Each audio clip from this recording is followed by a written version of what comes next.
H&N News at 6 o'clock. This is Danny Akimola. Good evening. A homeless man is talking victims of the Manchester attacks as they mourn the death of their loved ones. President Trump informed the H.D. Bannon in the midst of a dispute as President Trump released a statement saying Bannon lost his mind after losing his job. Extreme weather all over the world causes a panic as hurricanes, floods, natural fires, earthquakes, and more natural disasters become a day-to-day occurrence. How important is streaming in the age of technology? Experts find a way to prove that streaming has been very fruitful for the UK music scene. In sports, Britain's Andy Murray pulled out of the Australian Open after failing to recover from an ongoing hip injury. All this and more shortly.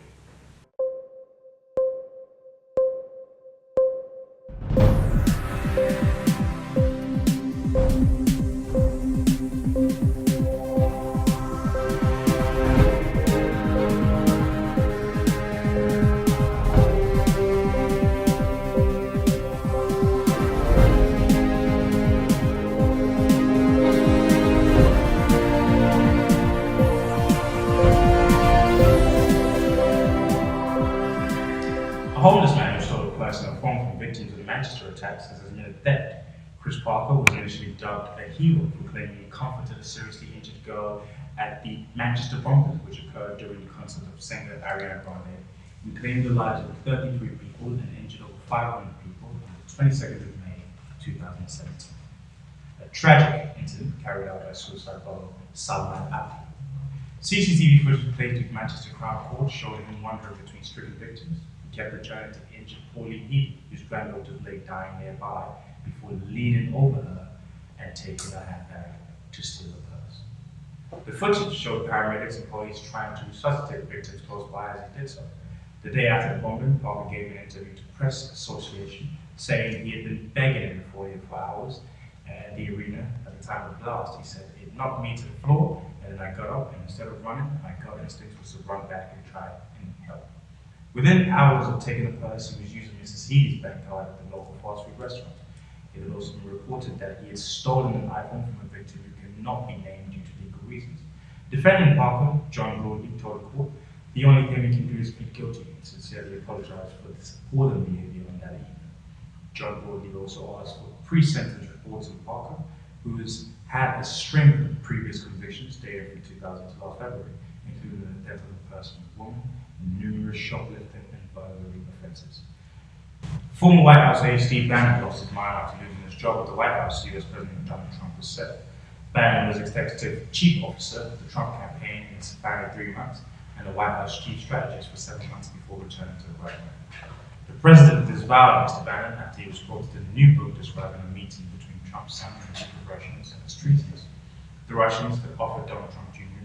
damaging information on Hillary Clinton at the June 2016 meeting. Mr. Bannon's quote appears in the new book by journalist Michael Wolff. Mr. Trump said in a statement on Wednesday, "Steve Bannon has nothing to do with me or my presidency. When he was fired, he not only lost his job, he lost his mind." The White House press secretary, Sarah Sanders, said in a written statement that the book was filled with false and misleading accounts and was trashy tabloid fiction. At her regular briefing later, she said Trump was furious at and disgusted by Bannon's remarks. Going after the president's son in an absolutely outrageous way is probably not the best way to curry favors with anybody. She described the claim of treason against Trump Jr. as ridiculous accusations and pointed to an interview on CBS 60 Minutes in which Bannon had referred to allegation of collusion with Russians as farce. She told reporters if anyone has been inconsistent, it's been him. It certainly hasn't been the president or this administration. She claimed that Trump and Bannon last spoke in early December. Asked if the former chief strategist was off the list for social invitations to the White House, she replied dryly, "Probably so." Sanders claimed that Wolff had never actually sat down with the president while researching the book, but had just one brief conversation of about 5 to 7 minutes. She was also aware of just a dozen interactions between Wolff and White House officials, 95% of which were at Bannon's request. "I know the book has a lot of things to say that are completely untrue," she claimed. Donald Trump Jr. also jumped in the frame, blasting Bannon in a series of tweets that blamed him for the election of the first Alabama Democrat elected to the Senate in more than a generation. "Thanks, Steve. Keep up the great work," Trump Jr. said, replying to reports' tweets about the swearing-in ceremony of Donald Trump. Bannon declared a season of war in the Republican establishment and has threatened to run disruptive primary challenges against incumbent senators. The Senate Majority Leader, Mitch McConnell, said that Alabama's special election, in which the controversial Republican Roy Moore, who was accused of sexual misconduct with a teenage girl, lost to Just Jones, demonstrates that Bannon anti-establishment candidates are unelectable. Trump Jr. added later, Steve had the honor of working in the White House and serving the country. Unfortunately, he squandered that privilege and turned that opportunity to a nightmare of backstabbing, harassing, naked, lying, and undermining the president. Steve is not a strategist, he is an opportunist. A serious flaw in the design of Intel chips will require Microsoft, Linux, and Apple to update operating systems for computers around the world. It is believed to affect chips in millions of computers from the last decade. The UK National Cyber Security Centre, NCSC, said it was unaware of the issue, that patches were being produced in response. Intel said the issue was not limited to its processors and that it was working on a fix. Based on analysis to date, many types of computing devices from many different vendors, processors, and operating systems are susceptible to these exploits, it said in a statement. It said to be working on to develop an industry-wide approach to resolve these issues promptly and constructively. Intel has begun providing software and firmware updates to mitigate these exploits, it said. Experts have said that the fix could slow down the performance of computers by up to 30%, but Intel played this down, saying that for the average user, performance impact should not be significant and will be mitigated over time. In response to the news, the NCSC said, we are aware of reports about potential flaw affecting some computer processors. At this stage, there is no evidence of any malicious exploitations, and patches are being produced for major platforms. Ash clouds have reached a height of 2,000 meters, forming a plume that was traveling west-northwest. A change in wind direction could hit operations of Papua New Guinea's Wee-Waa Airport. All residents of the island have been evacuated with no loss to life, said the US-based charity Samaritan Aviation, which operates seaplanes to remote areas of Papua New Guinea. A severe winter storm has enveloped much of the US East Coast, delivering frigid temperatures, snow, strong winds, and coastal flooding that has led to the cancellation of thousands of flights and the looming prospect of power outage. At least a dozen people have died as a result of the storm, which has brought bitterly cold winds up to 70 miles per hour as it travels north of the Atlantic seaboard.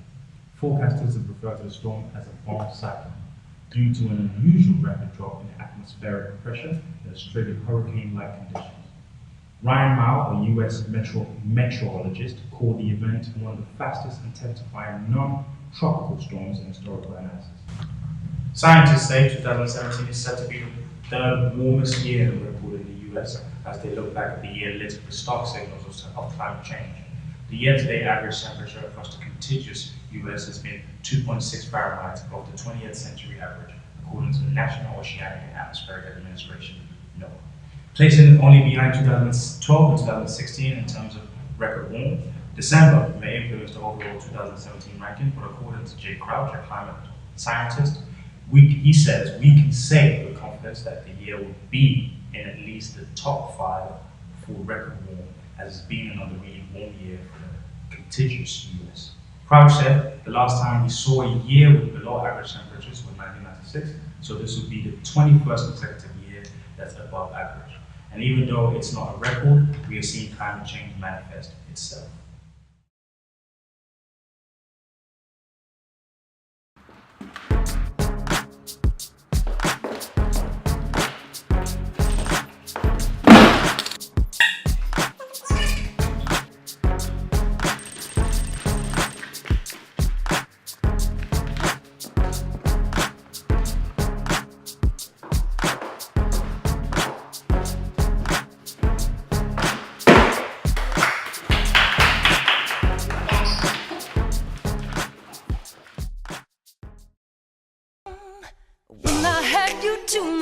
I didn't want you around. Those pretty faces always make you stand out in a crowd.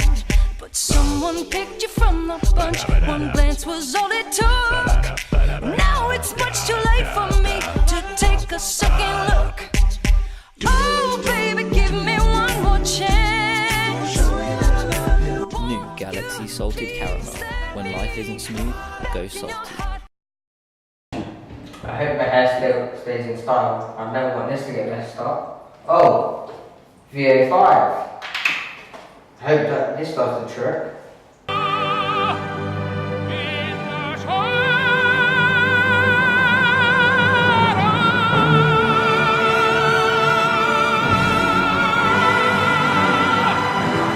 ain't messed up.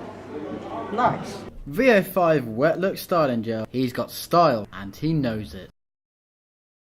Is streaming fueling the music industry's boom? For years, the music industry was the poster child for digital disruption.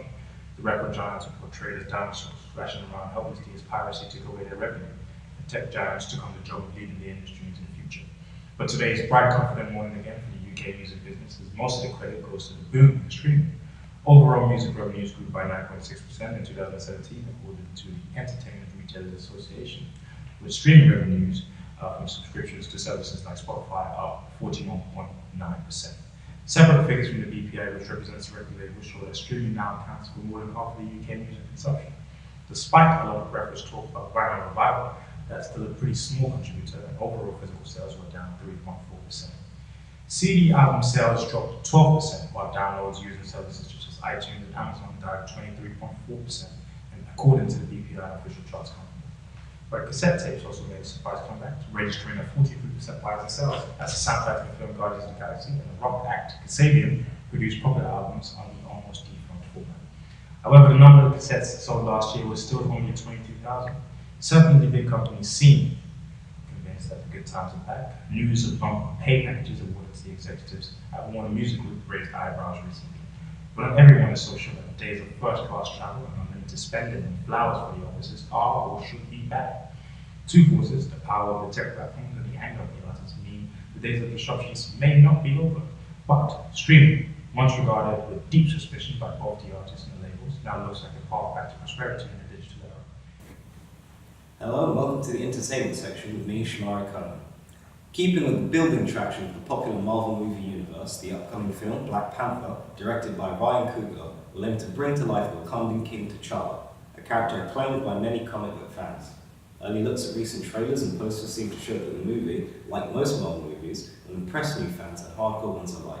And for recent reports, the man Chadwick Boseman himself, Black Panther, will immediately take place after Civil War and will delve into the main character's past and his relationship with his father. Chadwick was quoted saying, "You want the wow factor, but it's not just about blowing stuff up, it's definitely a character piece." Another interesting development that comes about is that the runtime is clocking in at 135 minutes. It seems to be an unusually long superhero movie for having only one superhero. Such detail has further whetted fans' appetites for what's to come, with all the film featuring a terrific star cast with the likes of Chadwick Boseman reprising his role as the titular Black Panther, Michael B. Jordan and Angela Bassett. Some amazing performances are to be expected. Set to be the final film before the penultimate Infinity War, it's speculated how well it will set the scene for the greatest battle Earth's mightiest heroes have ever encountered to date. Slated to hit theatres on February 9th, we'll have to wait and see as more details come in. Still within the topic of movies, the long-awaited Pacific Rim 2 Uprising is set to hit cinemas this March.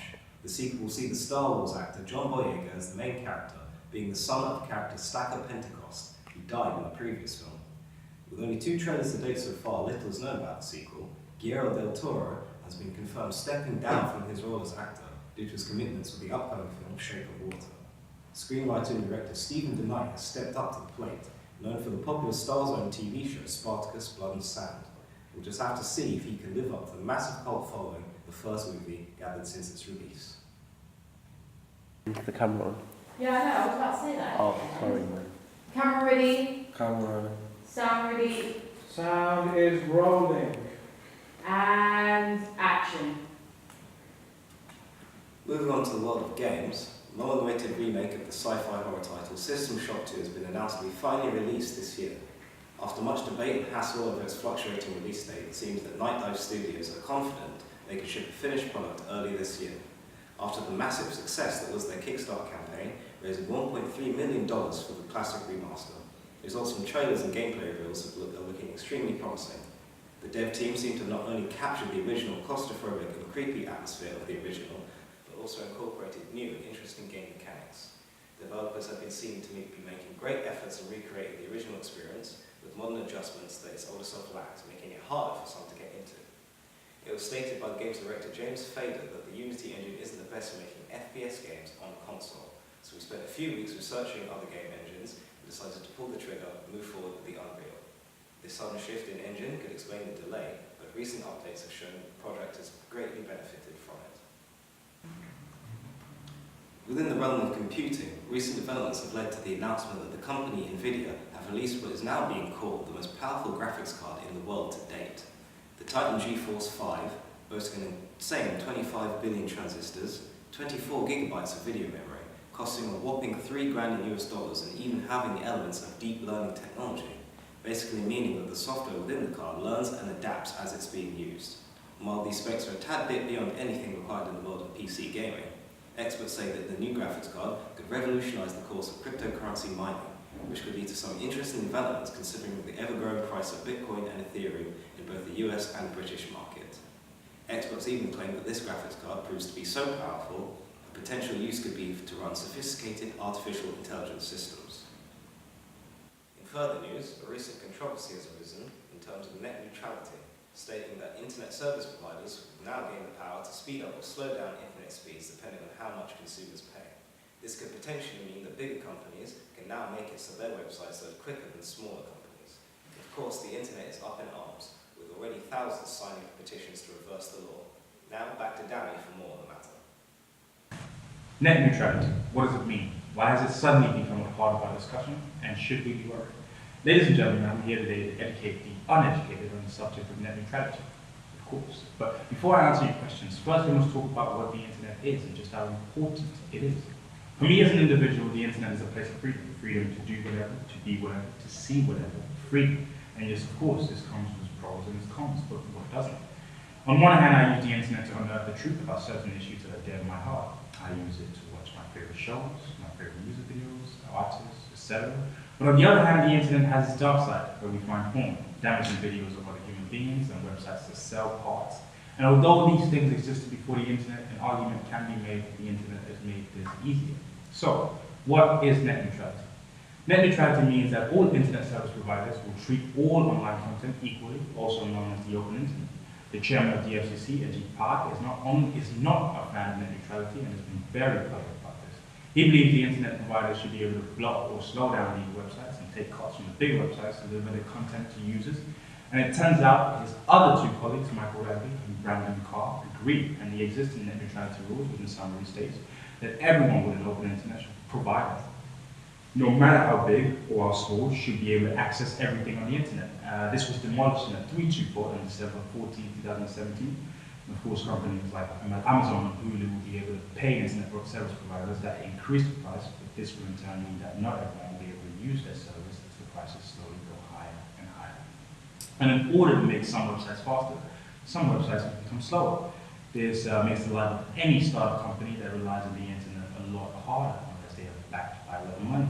Now, should internet service providers be able to charge its users depending on what websites they use? How does this impact piracy? How much leverage does internet service providers have over streaming services? How does this impact TV? All these questions are left unanswered as we wait to see just how net neutrality plays out. But I can tell you, personally, that I don't think any of this will favor the less fortunate. But that is my opinion. And that's why today we have expert Adam Norman in the studio with us to tell us a little bit more about net neutrality. Hello, Adam. How are you doing? Hi, Danny. I'm very well, thank you.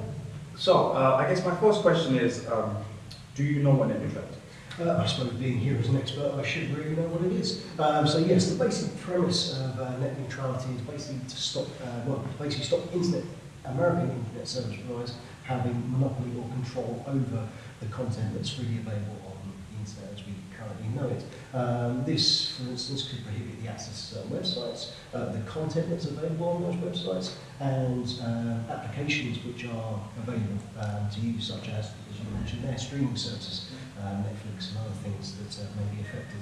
It also has an impact on the speed of the internet, and which the speed you access things. So it could be that actually companies such as eBay or Amazon could fight over each other and pay more to get a faster service or a slower service, depending on what their requirements are. Right. So how does net neutrality affect you in your own time in the office? I think, to be perfectly honest, in my own time, I couldn't really comment on what effect that would have. But as someone who works in education, I feel the impact to learning and students would be quite large. If you could think, if you're doing a research paper on political information or a bit of political uprising or something along those lines, the ISB could potentially, redact a lot of that information out, so you wouldn't have a clear picture of what's actually going on. So the impact would be massive. So do you know who is supporting net neutrality? Net neutrality was originally sort of spearheaded by, in 2010, by that Barack Obama, who was a senator. And then when he got into office, he was sort of passed through and sort of pushed through the net neutrality sort of cause, along with around 4 million US citizens, which is obviously a huge number of people supporting this. It was then passed to the federal court, and the federal court then sort of put a law in place against the FCC or the Federal Communication Commission, stopping them giving them permission to sort of abolish net neutrality. Right. So are you for or against net neutrality? I'm totally for it. I think, to have the freedom that we do and the freedom of information that we have, I couldn't really imagine a world now that we live in that would restrict the content that we have. I mean, it would impact stuff like Facebook, Twitter, all those things that have really supported small businesses and entrepreneurs and making money could all stop because of them, because of taking that neutrality away. So do you believe, due to the nature of the American Congress, the way the richest control, I guess, the most of it, do you think that neutrality has an opportunity to be improved? I think the nature of Congress and the nature of the White House that it is at the moment, anything really is truly possible. I think if you look at Trump as a person and look at the things that he wants to achieve in office, he was very, very money focused. And although in certain respects, actually, being slightly more strict on social media might be a better thing for Trump. But I think it's surely with the amount of people supporting net neutrality, it can't be fully approved from Congress. Of course. Well, I'm glad to know we're both on the same page. I, for one, I am for net neutrality, and I hope it does get approved. Thank you for joining us today, and thank you for joining us too. The popular YouTube star Logan Paul has found himself in hot water with members of the public over a viral video he released on his YouTube channel, which has over 50 million subscribers. Logan Paul posted footage of him and his YouTube pranksters as they stumbled upon a dead body in Japan's notorious suicide forest. He was criticized for his insensitive and frankly silly decision of posting such sensitive footage on his channel, which can be accessed by people of all ages. He has released the written apology on his Twitter page and released a video apology on his YouTube channel. Sound rolling, item 11. And action. Apple faced $999 billion lawsuit for slowing down old iPhones. Apple has been accused of meticulously slowing down old iPhones without disclosing this to its customers in order for its customers to either buy the phones or spend a ridiculous amount of money fixing old phones. The lawsuit filed by California Violet Manual, the suit argues that by withholding information about the software updates' effects on iPhone battery life, Apple may have led its customers into thinking they should purchase new devices instead of simply replacing the batteries. Ominously for Joe Root's side, both Embiid batsmen appeared relatively untroubled on what appears to be a good surface for batting, albeit showing consistent signs of turn. England earlier moved their overnight 233-5 to 346 all out in an action-packed morning session. Lewis Hamilton apologised for making inappropriate comments in a video which he appeared to mock his nephew's princess dress, in an Instagram video which has since been deleted. The Formula One driver says boys don't wear princess dresses. He was criticised on social media for the clip, which was apparently filmed on Christmas Day. The 32-year-old tweeted his deepest apologies, saying that he loved his nephew, feels free to express himself. The video posted in an Instagram story shows Hamilton speaking to the camera before turning it on his young relative, saying, "I'm so sad right now." Usman Khawaja's unbeaten 91 seized the initiative for Australia on the second day of the fifth final Ashes Test in Sydney. The left-hander shared an unbroken stand of 107 with captain Steve Smith to put the hosts within 153 runs of England's 346 all-out with 8 first-claim wickets still intact. Arsenal manager Arsene Wenger has been given a 3-match touchline ban and fined £40,000 for his behaviour in the referee's changing room after Sunday's game against West Brom. The Football Association said Wenger admitted his language and his behaviour was abusive, improper, and questioned the integrity of referee Mike Dean. The Frenchman was angered by the award of the 89th minute penalty for handball against Arsenal's Callum Chambers. West Brom scored to earn a 1-1 draw. Wenger will serve the first game of his punishment on Sunday in the FA Cup third round tie at Nottingham Forest. He will also be confined to the stands for his first leg of the semi-finals at Chelsea and a visit to Bournemouth in the Premier League. Glasgow's Xander Fagerson is set to miss the opening rounds of Scotland's Six Nations Championships after being ruled out for the 8th week. The tight-head 21-year-old injured a foot in the training with the Warriors on Thursday, while hooker Fraser Brown will see a specialist after suffering a series of head injuries this season. The 28-year-old is sidelined indefinitely, with Glasgow's coach Dave Reddy pledging to leave him out until we know a bit more. Tiger Woods says that he's struggling to walk and needed to get help getting out of bed during his recovery from a back injury. The 14-time major winner underwent back surgery in April and will be sidelined for almost 10 months. The American made his return earlier in December with 4 rounds at the Hero World Challenge in Bahamas. He said, "I hadn't played without pain for a long time. It was nice just to go out there and chill out." The 41-year-old also said, "During that 10-month period I was away from the game, I had a hard time walking and often need assistance getting out of bed. I appreciate competitive golf now more than ever." And now, weather. Good evening. Well, most of England and Wales will be mild and bright this afternoon, but windy with severe gales. We could see gusts of 60 to 70 miles per hour with travel disruption possible and coastal impacts with high tides. A colder day further north with scattered showers affecting northern Scotland and Northern Ireland, but more persistent rain for southern Scotland and parts of northern England. Tonight this rain could turn to snow, especially across the Cumbrian Fells and the northern Pennines. And whilst today's strong winds will slowly start to ease this evening, another area of heavy showers and strong winds will move across southern England and Wales later. Wet and windy conditions spread into the southwest later tonight, affecting Northern Ireland, Wales, southern and western parts of England by dawn. The rain will be heavy at times and could lead to some localised flooding. Through the day tomorrow, the rain will continue to move northeast, turning drier towards the south, but remaining windy. The rain stalls across northern England and southern Scotland throughout the day before clearing away into the North Sea. Northern parts of Scotland look set to avoid the rain, but a cold day here compared to some very mild temperatures further south. Wednesday will consist of a spell of strong and gusty winds is expected to move eastwards during Thursday. Some delays to roads, rail, air and ferry transport are likely, with some journeys taking longer. Delays for high-sided vehicles or exposed routes and bridges are also possible. There is also the potential for some short-term loss of power supplies. It is likely that some coastal routes, seafronts and coastal communities exposed to these winds will be affected by spray and or large waves. The strongest winds will affect southwest England and Wales during the morning, moving east, reaching eastern parts of England later in the afternoon. Gusts of 50 to 60 miles per hour are likely fairly widely, with some gusts reaching 65 to 75 miles per hour along exposed coasts and over high ground in the west. The cold weather looks set to firmly establish itself over the UK by the first part of next week. We can look forward to mainly dry weather, but with the risk of some widespread overnight frosts. There is great uncertainty as to how long this snap will last into next week. As fronts try to push back across the UK from the Atlantic, we may see some significant snowfall in some areas. Have a good evening. Bye for now. Thank you, Becky. And that's HN News for tonight. I will see you all tomorrow. Same time, same place, same guy. Good evening.